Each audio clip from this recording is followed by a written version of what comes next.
ہمیں نعمتیں ملتی ہیں، ہم شکر نہیں ادا کرتے۔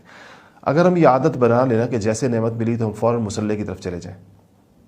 اور کسی نعمت کا ملے تو جا کر مصلی پر کھڑے ہو کر 2 نفل پڑھ لیں اسی وقت، یہ سب سے بہتر صورت ہے۔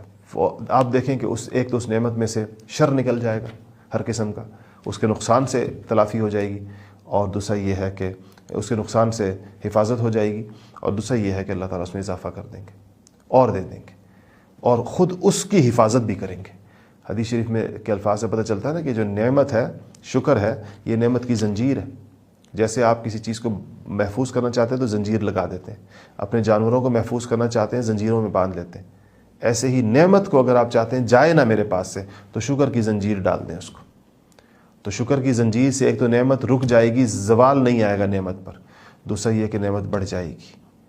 اور تیسرا یہ کہ اللہ جل شانہ اس میں سے شر کو رفع کر دیں گے۔ میں آپ کو ایک مثال دیتا ہوں۔ گاڑی کسی نے خریدی، نعمت ہے، لیکن اس گاڑی کے ساتھ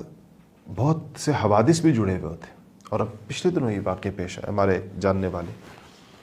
ان کے بیٹا یہاں البرہان میں ہمارے یہاں پڑھتا بھی رہا، نئی گاڑی خریدی انہوں نے، بڑی مہنگی، کراچی سے، کوئی 4-5 کروڑ روپے کی، اور ان کے چچا اور خاندان کے 1-2 نوجوان اور بھی، اور شاید کوئی ڈرائیور بھی،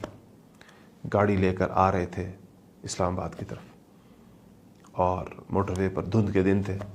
اور ایک گاڑی ادھر نئی تھی، شاید کوئی نوجوان چلا رہا تھا، تھوڑی سپیڈ بھی زیادہ تھی، اور اس دھند میں ان کو نظر نہیں آیا، اور جا کر سڑک پر کھڑے ہوئے کسی، خدا جانے 140 یا 50 کتنی سپیڈ تھی، اس سپیڈ کے ساتھ جا کر اس ٹرالر کے اندر گاڑی دے ماری، بالکل گاڑی کا یوں سمجھیے کہ کچومر نکل گیا، 4 بندے اس کے اندر موقع کے اوپر بیچارے فوت ہو گئے۔ تو اب نعمت تو تھی گاڑی، لیکن اس نعمت کے ساتھ ایک حادثہ جڑا ہوا تھا،